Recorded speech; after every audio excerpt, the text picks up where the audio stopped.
स्वच्छ भारत मिशन के बारे में एक आर्टिकल आ रखा था, काफ़ी अच्छा आर्टिकल है। यहाँ पे बताया हुआ है कि कैसे स्वच्छ भारत मिशन ने लोगों के बिहेवियर को चेंज किया। ठीक है, तो वो सारी चीज़ें यहाँ पे मेंशन करी हुई है, बट हम पहले देखेंगे इस क्लीन इंडिया मिशन के बारे में। बार बार आपको SBM लिखा हुआ मिलेगा, इसका मतलब स्वच्छ भारत मिशन के बारे में बात हो रही है। क्लीन इंडिया मिशन की बात हो रही है। GS paper 2 various government policies और इंक्लूसिव ग्रोथ, उसके अंदर ये टॉपिक आ जाएगा। इंपॉर्टेंट है, स्कीम्स के ऊपर क्वेश्चन आते हैं प्रीलिम्स भी और आपके मेंस के अंदर भी, तो इंपॉर्टेंट हो जाएगा ये। तो यहाँ पे 3 वर्ड्स लिखे हुए हैं, देखो, डिग्निटी, हेल्थ एंड इकोनॉमी। तो स्वच्छ भारत मिशन ने कैसे डिग्निटी, इवन सेफ्टी भी लिखा हुआ है, सेफ्टी भी लिखा है, तो कैसे ये चीजें इंप्रूव करी जो हमारा ये मिशन है स्वच्छ भारत मिशन। सबसे पहले तो एक जर्नल है जिसका नाम है नेचर, ये जर्नल का नाम है। ठीक है, ये आप लिख सकते हो एज पर नेचर जर्नल, जब आप आंसर राइटिंग लिखते करते हो तो इसको आप मेंशन कर सकते हो। तो उन्होंने बोला कि जो स्वच्छ भारत मिशन है, इसकी सक्सेस इतनी अच्छी हुई है कि यहाँ पे हमें इन्फेंट और चाइल्ड मॉर्टेलिटी को डिक्रीज होते हुए देखा। इन्फेंट इज जो नवजात शिशु होता है, अभी पैदा ही हुआ होता है। ठीक है, एंड चाइल्ड इज जिनकी एज 5 to 10 ईयर से कम की होती है, स्पेशली 5 ईयर्स काउंट कर लेते हैं। तो यहाँ पे बोला गया है कि ये जो 10 साल इस प्रोग्राम को हुए, अभी अक्टूबर में कंप्लीशन होने वाली है, क्योंकि अक्टूबर 2014 से शुरू हुआ था ये। 15 अगस्त इंडिपेंडेंस डे के दिन प्राइम मिनिस्टर मोदी 2014 में एक अनाउंसमेंट करते हैं कि हम स्वच्छ भारत मिशन चलाएंगे, जिसके तहत जो ओपन डेफिकेशन होती है, जो खुले में शौच करते हैं, उसको पूरा खत्म करेंगे। अर्बन के लिए यानी कि शहरों के लिए डिफरेंट टारगेट्स रखे गए, रूरल के लिए डिफरेंट टारगेट्स रखे गए। 2 फेजेस अभी तक इसके कंप्लीट हो चुके हैं। जब भी आप पढ़ोगे फेज 1, तो फेज 1 की आपको टाइमलाइन याद रखनी है, 2014 से लेके 19 तक की बात होगी। ठीक है, एंड जब भी आएगा फेज 2, तो यहाँ पे ईयर जो रहेगा वो चलेगा आपका 2019 टू, अभी है ना 2024-25 मिलेगा आपको लिखा हुआ। क्यों? क्योंकि बीच में 2020 कोविड-19 आ गया था, तो उसकी वजह से थोड़ी सी डिस्टर्बेंसेस हो गई थी, तो हमारे जो टारगेट थे वो थोड़े से एक्सटेंड भी हुए थे। तो जहाँ पे भी फेज 1 अर्बन लिखा होगा, फेज 2 अर्बन लिखा होगा, तो समझ लेना कौन से ईयर की बात हो रही है। ठीक है, जो आपका फेज 1 है उसमें आप नोटिस करोगे कि वहां पे ऑपरेशन के ऊपर फोकस था कि कैसे स्वच्छ भारत मिशन को अच्छे से इंप्लीमेंट किया जा सके। एंड जो आप फेज 2 देखोगे, वहां पे ये फोकस रहेगा कि टॉयलेट्स तो आपने बनवा दिए 2014 टू 19 तक, ये तो बन गए, पर क्या वो कॉन्टिन्यू है? अब चीजें फेज 2 के अंदर आप नोटिस करोगे कि क्या वो वॉशरूम रिपेयर हो रहे हैं, कॉन्टिन्यूसली सफाई वहां पे रखी जा रही है। तो वो जो चेक करा जाएगा वो कहाँ पे होगा? फेज 2 के अंदर होगा। इम्प्लीमेंटेशन फेज 1 में है, उसके ऊपर चेक कहाँ पे रखा जाएगा? फेज 2 के अंदर। तो 1 बाय 1 सारी चीजें देखेंगे इसके बारे में। पहले तो आ जाओ स्वच्छ भारत मिशन के ऊपर। क्लीन इंडिया करना था हमें, 2019 तक का टारगेट था। एंड किस चीज के ऊपर बेस था? तो महात्मा गांधी जी की आइडियोलॉजी पे बेस था। उन्होंने बोला था कि अगर आप अपने सराउंडिंग में सफाई रखते हो तो वो आपको प्रॉस्पेरिटी भी देता है। होता है ऐसे, मम्मी बोलते होंगे घर पे कि क्या पढ़ाई करोगे तुम, ऐसे पढ़ी हुई हैं किताबें, थोड़ा सा साफ एरिया रखो, पॉजिटिविटी आएगी। तो वो आइडियोलॉजी किसने दी थी? बोल के लीडर्स जब बोलते हैं तो वो ज्यादा चीज पॉपुलर होती है, मम्मियां तो बहुत पहले से बोलती आ रही हैं। ठीक है, तो यहाँ पे महात्मा गांधी जी की आइडियोलॉजी थी। तो कब लॉन्च करी गई? तो October 2, 2014। जो 15 अगस्त बोला, वहां तो अनाउंसमेंट हुई और इसकी इंप्लीमेंटेशन हुई शुरू October 2, 2014 से। हेंस फेज 1 यहाँ से शुरू होता हुआ दिखेगा। 2 कंपोनेंट बोले, एक है अर्बन वाला और दूसरा है रूरल। दोनों के लिए टारगेट्स थोड़े थोड़े डिफरेंट है। इस वजह से अर्बन एंड रूरल आप देखोगे, अर्बन यानी कि शहरों की बात होगी, रूरल यानी कि ग्रामीण की बात होगी। तो कई जगह पे रूरल की जगह पे ग्रामीण भी लिखा हुआ मिलेगा आपको, तो समझ लेना, वो तो हिंदी में हो गया मीनिंग। एंड दोनों एरियाज पे फोकस किया, रूरल एंड अर्बन एरियाज पे। Ministry is very important, question पूछ लिया जाता है। अर्बन कंपोनेंट को देखेगी ministry of housing and urban affairs. ठीक है, और जो रूरल कंपोनेंट को देखेगी वो कौन देखेगी? मिनिस्ट्री ऑफ जल शक्ति। अब यहाँ पे जल शक्ति लिखा है, कहीं से रूरल वाली बोल दी तो आपको लगेगा कि सही होगा, जब रूरल की बात हो रही है तो उसको ही टिक करोगे। तो मिनिस्ट्री ऑफ जल शक्ति, वेरी इंपॉर्टेंट, ये प्रीलिम्स टाइप के क्वेश्चंस होते हैं, इनको ध्यान में रखना। अब सबसे पहले फेज 1 देखेंगे अर्बन एरियाज का, फिर फेज 2 भी देख लेंगे अर्बन एरियाज का, फिर शिफ्ट करेंगे टुवर्ड द ग्रामीण क्षेत्र, फेज 1 एंड फेज 2 रिस्पेक्टिवली। अब यहाँ पे आंकड़ा है जो ये वेरी इसको अभी आप स्किप कर सकते हो, आपने सिर्फ ऑब्जेक्टिव देखना है कि क्या मेन ऑब्जेक्टिव था। तो अगर अर्बन एरिया की बात करेंगे तो वहां पे क्या किया गया, इतने नंबर 1.04 करोड़ ये घर डिसाइड कर लिए गए, चेक किया गया कि टॉयलेट्स वगैरह प्रॉपरली अवेलेबल हैं या नहीं। पर अगर कंपैरिजन करें उस टाइम का रूरल और अर्बन एरियाज का, तो जो टॉयलेट रिलेटेड प्रॉब्लम थी वो रूरल एरियाज में ज़्यादा थी compare to the urban areas. तो यहाँ पे हाउस होल्ड डिसाइड कर लिए गए। कम्युनिटी टॉयलेट्स देखे गए कि कम्युनिटी में एक कॉमन टॉयलेट है, पब्लिक टॉयलेट्स अवेलेबल हैं, क्योंकि आपको पता है ना टूरिज्म भी होता है, लाइफस्टाइल थोड़ा फास्ट होता है if compare to the rural areas.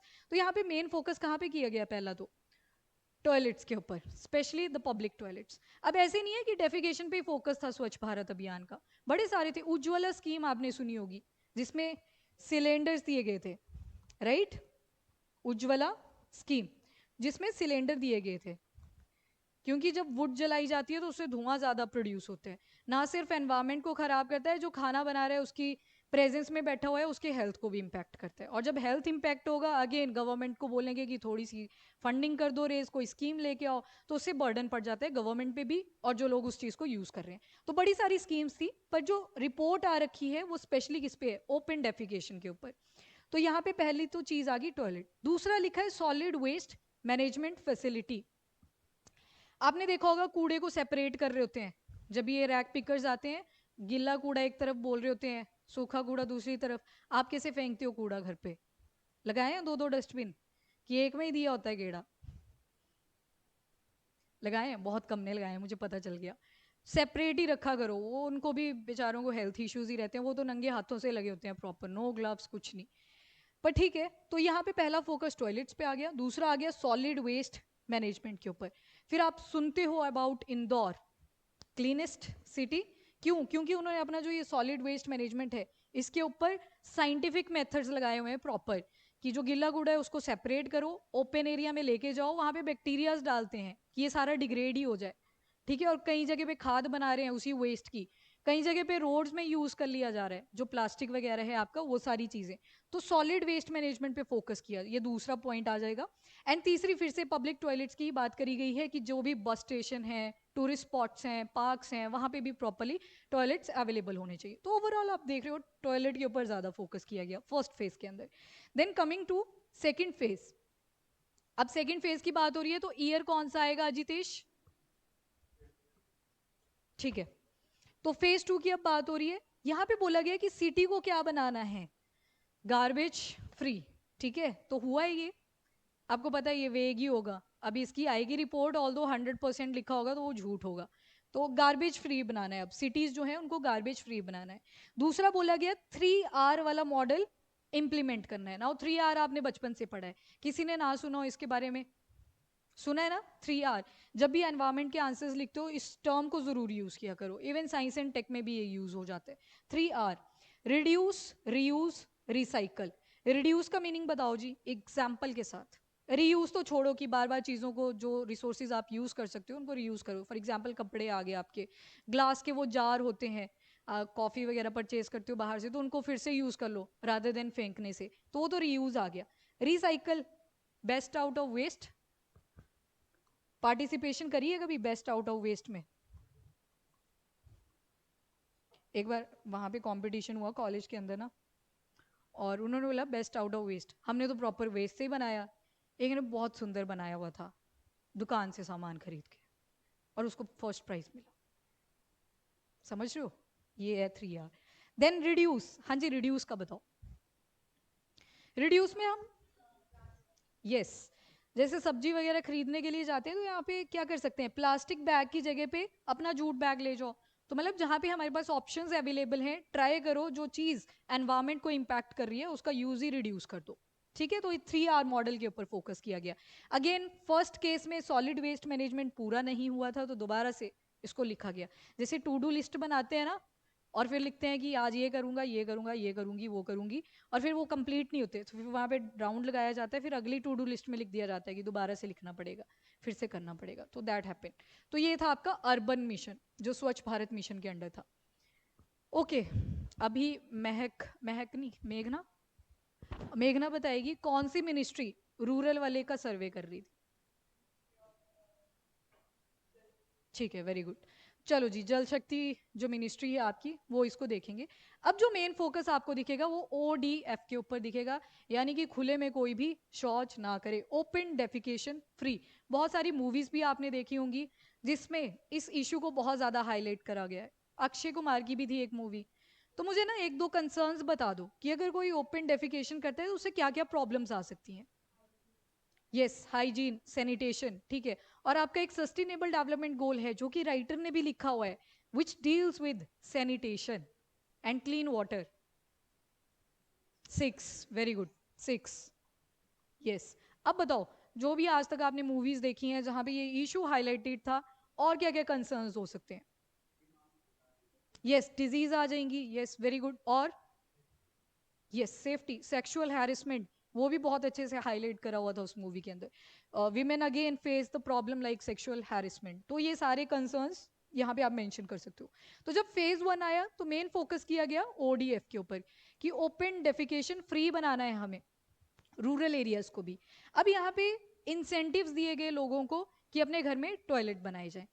पर कौन से लोगों को दिए गए? एक तो बिलो पॉवर्टी लाइन के अंडर आगे जो BPL वाले लोग, और दूसरे मार्जिनलाइज थे जो SC STs, एंड आपकी यहाँ पे स्पेशली लेबरर्स आ जाएंगे, लैंडलेस लेबरर हैं, जो भी फिजिकली हैंडीकैप्ड हैं, वीमेन हेडेड हाउस होल्ड है, इन सभी को इंसेंटिव्स भी प्रोवाइड किए गए ताकि ये ODF को अचीव किया जा सके। पहला जो फोकस आपने देखा वो किस पे है? सिर्फ ODF के ऊपर। एंड फेज 2 के अंदर लिखा solid and liquid waste management, वही जो आपका अर्बन एरियाज के अंदर था। टॉयलेट्स का बोला गया है कि जो फेज 1 है, एट द एंड 100% वो टारगेट्स अचीव हुए हैं, यानी कि सभी के घरों में अब वॉशरूम है, पब्लिक टॉयलेट्स भी आपको मिल जाएंगे। तो कहीं ना कहीं जो आपका फेज 1 है वो सक्सेसफुल हुआ है।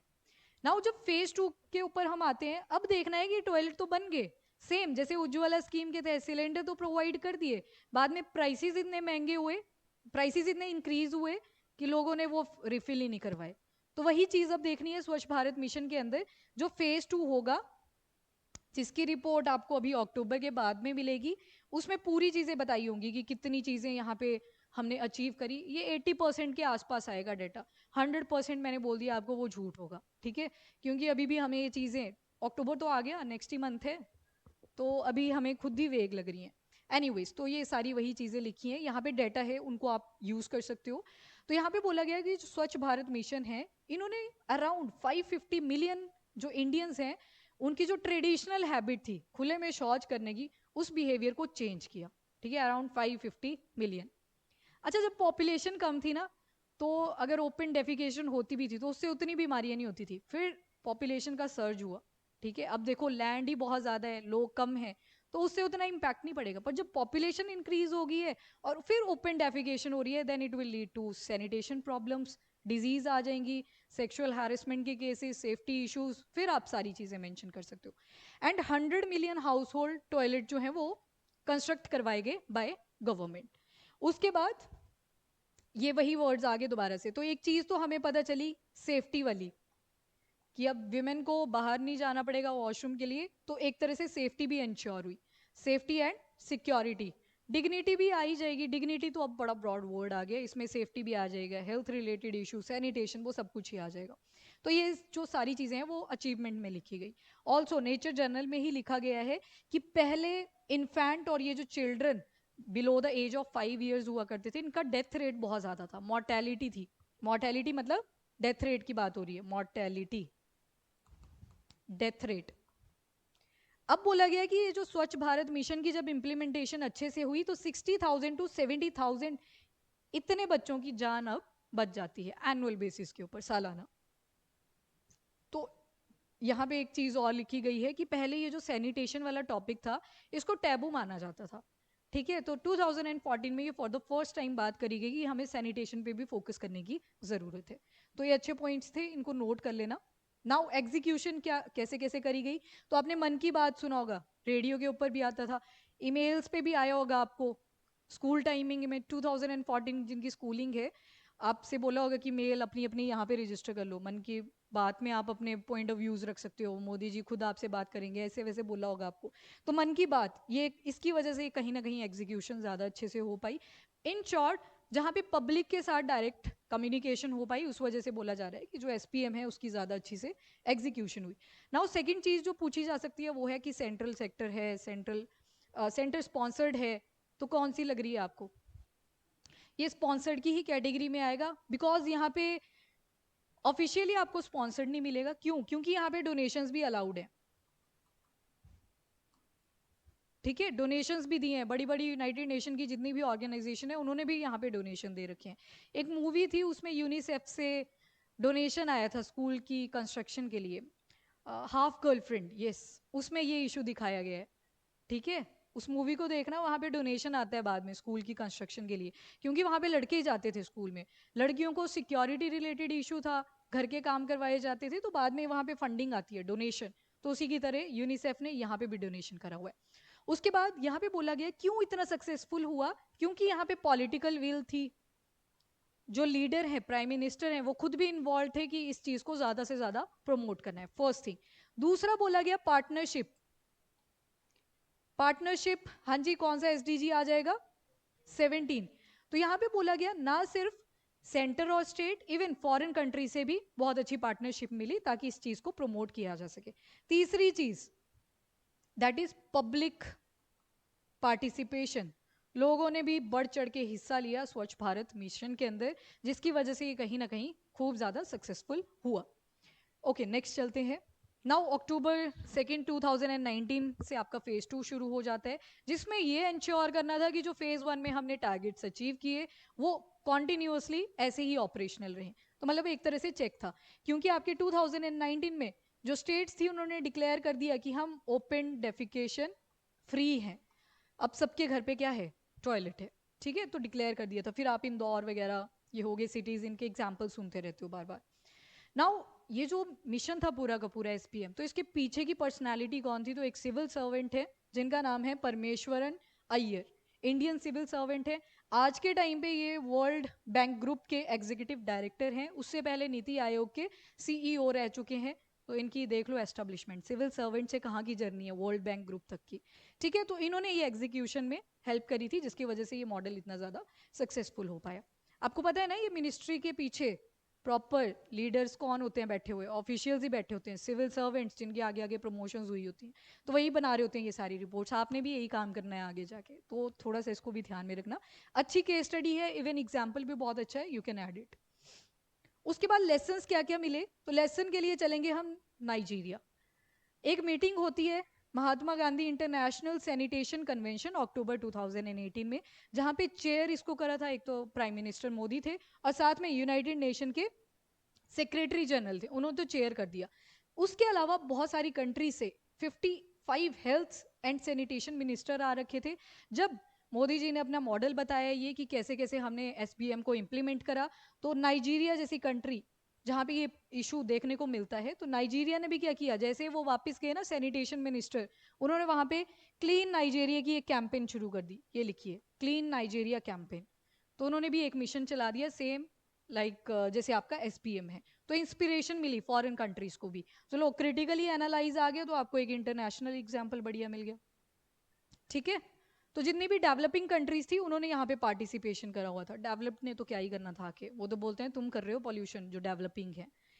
ठीक है ना, वो रीजंस क्या क्या थे, तो वो 4P मॉडल इसको बोला गया है। नंबर 1 इज पॉलिटिकल लीडरशिप, कि जो कुर्सी पे बैठे हुए हैं उनकी भी विल होनी चाहिए कि हमें काम करना है, तो first one is political leadership.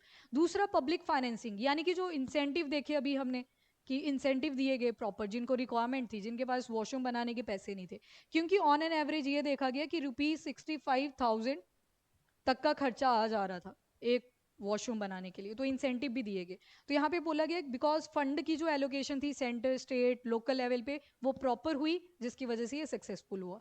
And third P आ जाएगा आपका पार्टनरशिप, ना सिर्फ centre and state, local bodies ने भी पार्टिसिपेशन करा। And fourth, that is very important, जन भागीदारी भी आप इसको लिख सकते हो, जन भागीदारी, यानी कि पब्लिक ने भी खूब ज्यादा पार्टिसिपेशन करी। ठीक है, तो 4P मॉडल बन गया, ये अच्छी टर्म है 4P, याद रखना इसको। नाउ हेल्थ पे कैसे इम्पैक्ट पड़ा, तो पहले बहुत ज्यादा बीमारियां हुआ करती थी, जिससे जो छोटे छोटे बच्चे होते थे उनकी डेथ तो उसी से हो जाया करती थी, like your diarrhoea, cholera, typhoid. पता है ना, ये फिकल रूट से जाती हैं चीज़ें। अगर ऐसे खुले में बैठा हुआ है कोई, वो मक्खियाँ तो सारी जगह घूमती हैं। सोचो पहले वो फिकल मटेरियल पे बैठ रही हैं, फिर आपके खाने पे बैठ जाती हैं, कितनी डेंजरस हो सकती हैं वो।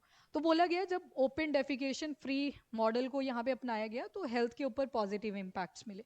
इकोनॉमिक इम्पैक्ट अगर देखोगे तो यहाँ पे यूनिसेफ के अकॉर्डिंग एक फैमिली में ना अराउंड, यूनिसेफ ने बोला, ये United nation international children emergency fund, UNICEF ने बोला कि एक फैमिली अराउंड 50,000 सेव कर सकती है अब, बिकॉज उनके पास वॉशरूम है।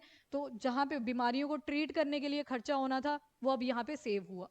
उसके बाद सोशल इम्पैक्ट, तो फीमेल्स को भी कहीं ना कहीं सेफ्टी और सिक्योरिटी फील हुई, बिकॉज अब बाहर नहीं जाना पड़ता। सो अल्टीमेटली सोशल इम्पैक्ट भी देखने को मिलेंगे।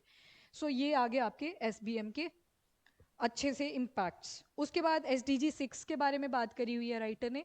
स्कीम के इसी के अंदर उज्ज्वला स्कीम के बारे में भी लिखा हुआ था कि that is also part of your स्वच्छ भारत मिशन। यहाँ पे ओपन डेफिकेशन की बात करी गई है, इसके अंदर बहुत सारी चीजें हैं। आपने एक स्वच्छ सर्वेक्षण सुना होगा, इसको लिख लो, याद आ गया अभी। स्वच्छ सर्वेक्षण, इसमें क्या किया जाता है, स्टेट्स को ना प्राइज दिए जाते हैं, ट्रॉफी हो गया, कुछ इंसेंटिव्स दे दिए जाते हैं जो सबसे पहले इन टारगेट्स को अचीव करेंगे जो स्वच्छ भारत मिशन के अंडर दे रखे हैं। तो एक पॉजिटिव माहौल बनाया गया है, पॉजिटिव तरीके से लोग आए, पार्टिसिपेशन करें और स्वच्छ सर्वेक्षण के अंडर अपना रैंक वगैरह हासिल करें, जिसमें इंदौर अभी फर्स्ट पे चल रहा है। ठीक है जी। तो SDG 6 was related to it.